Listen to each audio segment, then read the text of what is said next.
Hi hello friends, ನಮಸ್ಕಾರ. Welcome to Suji's kitchen. ನಮ್ಮ ಮನೆ ಅಡುಗೆ ನಿಮ್ಮ ಮನೆಯಲ್ಲಿ.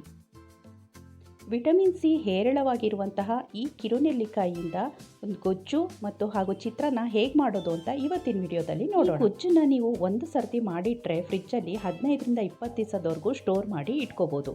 ತುಂಬ ಹೆಲ್ತಿಯಾಗಿರುವ ಈ ಗೊಜ್ಜನ್ನು ಹೇಗೆ ಮಾಡೋದು ಅಂತ ನೋಡೋಣ ಬನ್ನಿ. ನಾನಿಲ್ಲಿ ಸುಮಾರು 1/4 kg ನೆಲ್ಲಿಕಾಯಿ ತೊಗೊಂಡಿದ್ದೀನಿ. ಅದನ್ನು ಕ್ಲೀನಾಗಿ ತೊಳೆದು ಅದರಲ್ಲಿ ಸ್ವಲ್ಪ ಹಾಳಾಗಿರೋವಂಥ ನೆಲ್ಲಿಕಾಯಿ ಇರುತ್ತೆ, ಅದನ್ನೆಲ್ಲ ತೆಗೆದು ಹಾಕಿಬಿಡಿ. ತುಂಬ ದಿನ ಸ್ಟೋರ್ ಮಾಡ್ತೀವಿ ಅನ್ನೋ ಹಾಗಿದ್ರೆ ಅದರಲ್ಲಿರೋ ತೇವಾಂಶ ಎಲ್ಲ ಹೋಗೋ ಹಾಗೆ ಬಟ್ಟೆಯಿಂದ ನೀಟಾಗಿ ಒರೆಸಿಟ್ಕೊಳ್ಳಿ. ನೆಲ್ಲಿಕಾಯಿ ಒಳಗಡೆ ಬೀಜ ಇರುತ್ತೆ, ಅದನ್ನು ಮೊದಲು ತಕ್ಕೊಳ್ಳೋಣ. ಈ ರೀತಿ ನಿಧಾನವಾಗಿ ಕುಟ್ಬಿಟ್ಟು ನಂತರ ಆ ಬೀಜನ ತೆಗೆದು ಹಾಕೋಣ. ಈ ಸೀಸನಲ್ಲಿ ಧಾರಾಳವಾಗಿ ಸಿಗುವಂಥ ಈ ನೆಲ್ಲಿಕಾಯಿಂದ ನೀವು ಈ ರೀತಿ ಗೊಜ್ಜು ಮಾಡಿಟ್ಕೊಂಡ್ರೆ ಬೇಕಾದಾಗ ನೀವು ಚಿತ್ರಾನ್ನನ ಕಲಿಸ್ಕೋಬಹುದು. ಮಸಾಲೆ ರುಬ್ಕೊಳ್ಳೋದಕ್ಕೆ ಈಗ ಒಂದು ಮಿಕ್ಸಿ ಜಾರಿಗೆ ಒಂದು ಈರುಳ್ಳಿ, ನಿಮ್ಮ ಖಾರಕ್ಕೆ ತಕ್ಕಷ್ಟು ಹಸಿಮೆಣಸಿನ್ಕಾಯಿ, ನಾನಿಲ್ಲಿ 7ರಿಂದ 8 ತೊಗೊಂಡಿದ್ದೀನಿ. 1 ಸ್ಪೂನಷ್ಟು ಶುಂಠಿ ಬೆಳ್ಳುಳ್ಳಿ ಪೇಸ್ಟ್, ಅದಿಲ್ಲ ಅಂದರೆ 1 ಇಂಚ್ ಶುಂಠಿ, 1 ಗೆಡ್ಡೆ ಬೆಳ್ಳುಳ್ಳಿನ ಹಾಕ್ಕೊಳ್ಳಿ. 1 ಸ್ಪೂನ್ ಜೀರಿಗೆ ಹಾಕಿ ಈ ರೀತಿ ತರಿತರಿಯಾಗಿ ಪೇಸ್ಟ್ ಮಾಡ್ಕೊಳ್ಳಿ. ಅದೇ ಮಿಕ್ಸಿ ಜಾರಿಗೆ ಬೀಜ ತೆಗೆದಿಟ್ಟಿರುವಂತಹ ನೆಲ್ಲಿಕಾಯಿನ ಹಾಕಿ ನೀರು ಹಾಕ್ದಲೇ ತರಿತರಿಯಾಗಿ ರುಬ್ಕೊಳ್ಳಿ. ನೋಡಿ, ಈ ಹದದಲ್ಲಿದ್ದರೆ ಸಾಕು.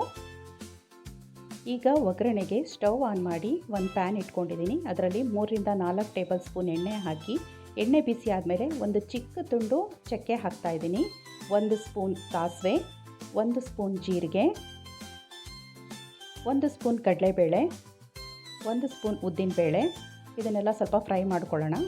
ಜೊತೆಗೆ ಕರಿಬೇವಿನ ಸೊಪ್ಪು ಹಾಕಿ ಫ್ರೈ ಮಾಡ್ಕೊಳ್ಳಿ.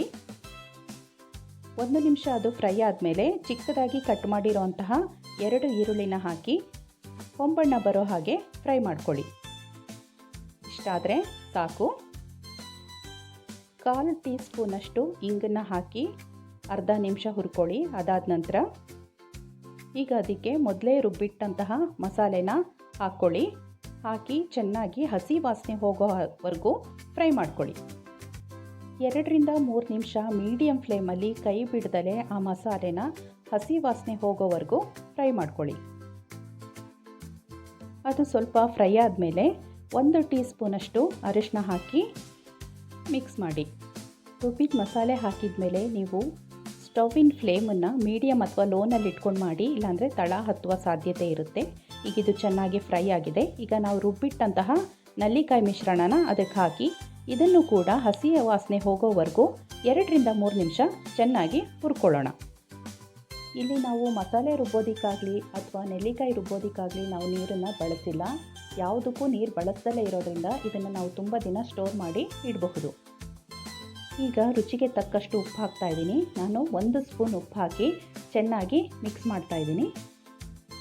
ಸ್ಟವ್ ಫ್ಲೇಮನ್ನು ಲೋನಲ್ಲಿಟ್ಟು ಈಗ ಮುಚ್ಚಳ ಮುಚ್ಚಿ 1ರಿಂದ 2 ನಿಮಿಷ ಅದನ್ನು ಬೇಯಿಸ್ಕೊಳ್ಳೋಣ. ಅದು ಚೆನ್ನಾಗಿ ಬೆಂದಾಗ ಈ ರೀತಿ ಎಣ್ಣೆ ಸೈಡಲ್ಲಿ ತೇಲ್ಕೊಂಡು ಬರುತ್ತೆ. ಈಗ ಅದು ಆಗಿದೆ ಅಂತ. ಈಗ ಅದಕ್ಕೆ ನಾವು ಒಂದು ಅರ್ಧ ಸ್ಪೂನಷ್ಟು ಧನಿಯಾ ಪುಡಿ ಹಾಕಿ ಚೆನ್ನಾಗಿ ಮಿಕ್ಸ್ ಮಾಡ್ಕೊಳ್ಳೋಣ. ಬೇಕಿದ್ದರೆ ನೀವು 1 ಸ್ಪೂನ್ ಬೆಲ್ಲ ಕೂಡ ಹಾಕ್ಕೋಬಹುದು. ನಾನು ಹಾಕಿಲ್ಲ, ಅನ್ನ ಕಲಿಸ್ತಾ ಇದ್ದೀನಲ್ಲ ಹಾಗಾಗಿ. ಈಗ 1 ನಿಮಿಷ ಈ ರೀತಿ ಲೋ ಫ್ಲೇಮಲ್ಲಿ ಮಿಕ್ಸ್ ಮಾಡ್ಕೊಂಡ್ಮೇಲೆ ಈಗ ಇದು ರೆಡಿಯಾಗಿದೆ. ತುಂಬ ರುಚಿಯಾಗಿರುವಂತಹ ಕಿರುನೆಲ್ಲಿಕಾಯಿಯ ಗೊಜ್ಜೀಗ ರೆಡಿಯಾಗಿದೆ.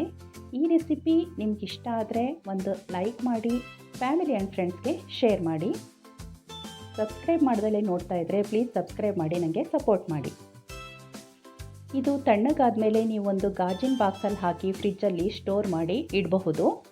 ಇದನ್ನು ಸ್ಟೀಲ್ ಬಾಕ್ಸಲ್ಲಿ ಹಾಕಬೇಡಿ, ಇದು ಹುಳಿ ಪದಾರ್ಥ ಆಗಿರೋದ್ರಿಂದ ಸ್ಟೀಲ್ ಬಾಕ್ಸಲ್ಲಿ ಹಾಕಿದರೆ ಸ್ಟೀಲ್ ಬಾಕ್ಸು ತುಕ್ಕು ಹಿಡಿಯೋ ಚಾನ್ಸಸ್ ಇರುತ್ತೆ.